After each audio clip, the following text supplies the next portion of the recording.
Good morning, good morning, good morning. It's Paula here, and it's another week, which means it's another live. So how has your weekend been? And how are you getting on? We are on week 4. Yay! Well, not yay because it's the end, but yay, you've got through 3 weeks already, and we are now on the last week of Finish 2018 Strong. And as I said on Friday, you are all doing amazingly well. I'm so proud of you all. This week, we are talking about events. So, isn't it weird that we come right to the end of the 4-week program, and it's only now that we're actually talking specifically about events and how you choose those events. And there's a big reason for that, because you had to do all the foundation work first so that you could understand what it was that you were looking for, what you were doing, what you wanted to achieve. All of that stuff had to be done before you can make decisions surrounding the events that you go to. So I know some of you have got events already lined up, and that's great. But you've also got like newfound information that you've learned as part of the program, and you can apply that retrospectively as well. But as you go forward, you can be looking and making sort of like really sort of clear decisions on the types of events that you are going to go to and promote and sell. Because, let's face it, that's why you go in. You're going to find your customers, and you're going to get some sales. So this morning's live, as I said, is dedicated to the types of things you're going to be thinking about when you're planning the events that you are going to. In fact, all of this week is dedicated to that. So it's going to give you a chance, have a little think about it. How does it affect you and your business and your products? But I'm going to run through some of the main things that I'd like you to think about when you think about the events that you are booking. So I've made a couple of notes so that I don't forget anything. And first things first, my favourite subject, your target customer.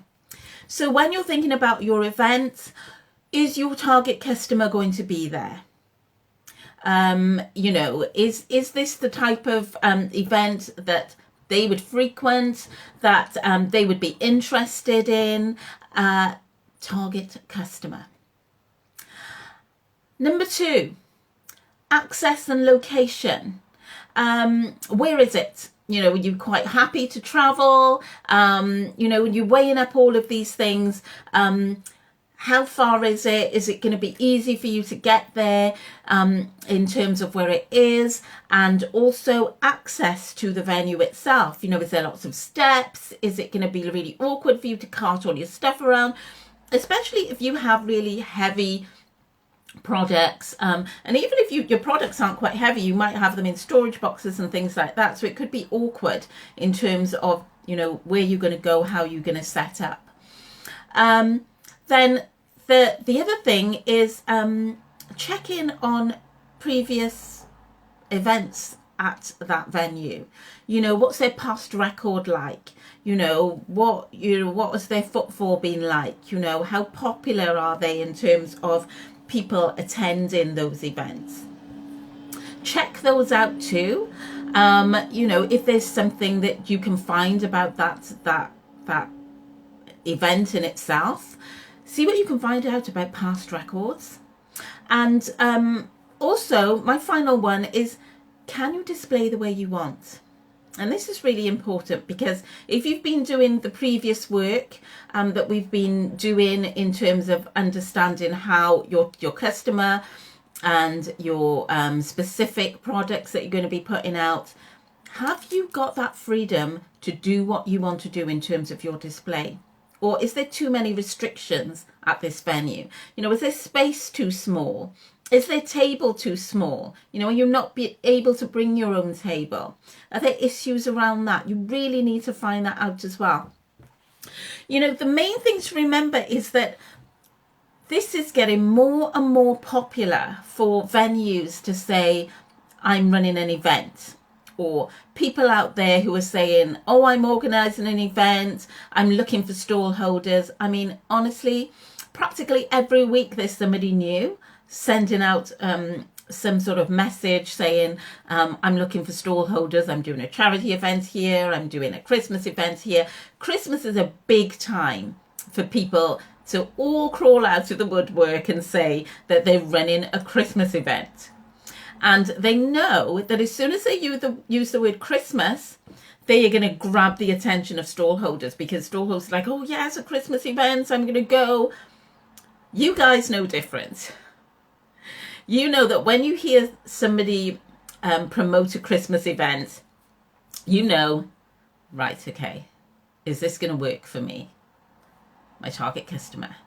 All these questions I need to ask. You know better than to get really excited that it's a Christmas event. You know about all the things that you need to do in order to make an informed decision.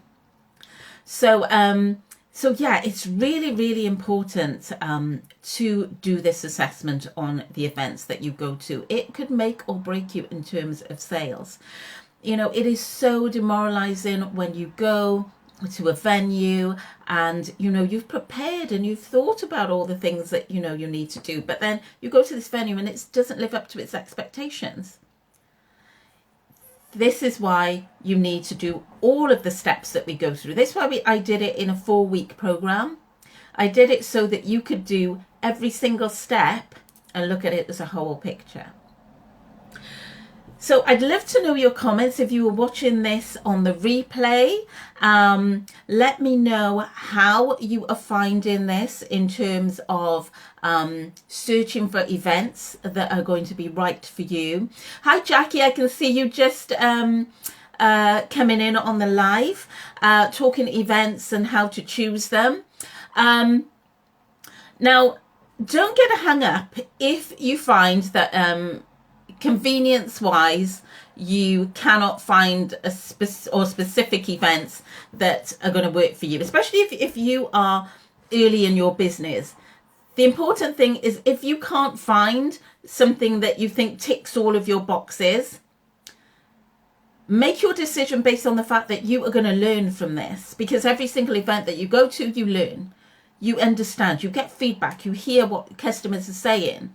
You speak to other stall holders as well. That's another thing that you get from events as well. So if you do go to an event and you've made a mistake, I don't think anything is a mistake in terms of, oh, it's the wrong event for you. You learn that it's the wrong event for you. And you also learn from the people around you, you learn from the customers, and you learn from other stall holders as well. So that should be really useful in terms of just getting out there. Don't let that stop you from going out. It's easy to make excuses to say you can't find an event to go to, so I'm not going to bother. If you don't get out there, if you don't get your stuff out there, nobody is going to see you. So yeah, drop your comments in. Let me know how this is for you, how you finding it in terms of the events that you have got booked, what you've got coming up, how are you searching for events, and share that in the comments below. Let us know. And remember, we are all here to support you. We'll be talking about this in the Zoom meeting tomorrow evening, just dissecting events and things like that. So looking forward to having a more or less full house again. So have a great week. Enjoy your week. Enjoy the process. It's really important to enjoy the process. I've got a pretty busy week, I suppose. Not too crazy. Have got a few meetings lined up for today, and then a couple of events then on the weekend, which are stallholder events in 2 different locations. So I'm looking forward to connecting with my stallholders again and helping them promote themselves in a way that they get seen, they get noticed, and they get sales. Have a great week. Bye.